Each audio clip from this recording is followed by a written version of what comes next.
Here is how you can clear Google search history on the iPhone. So let me show you exactly how it works, and if you're new on Foxtecc, subscribe and we can get started. So it all depends on which browser or app you use to access the Google searches. Most likely it's going to be the web browser. The built-in one is Safari, and if that's the case, you just go to your settings, find apps at the bottom, and from those select the Safari, all sorted alphabetically, so it should be easy to find. And essentially you want to find the option to clear history and website data. So you can do it like this and clear it for the last hour, today and yesterday, and all history. So you have the ability to select it and literally clear all of the websites that you have visited, including Google searches. So that is the first step you need to do.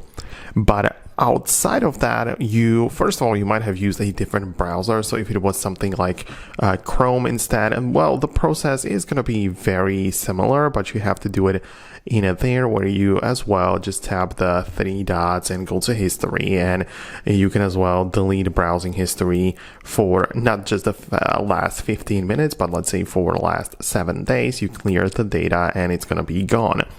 But on the other hand, as I said, this was just the website on the browser. But if you were signed in with your Google account while making the Google searches, then those might also be stored in your actual Google settings. So if you go to a browser, doesn't matter which one, you can go to myactivity.google.com, which looks like this, right? Make sure you are signed in with your Google account. If not, just switch to a different one.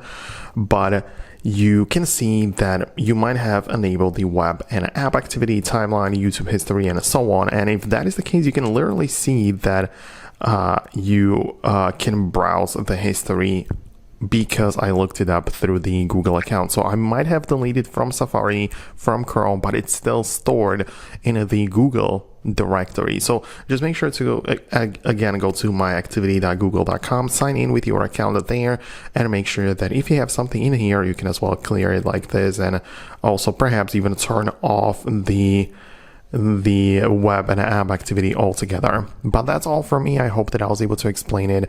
Let me know your thoughts and opinions below, and I'll see you later in the next videos.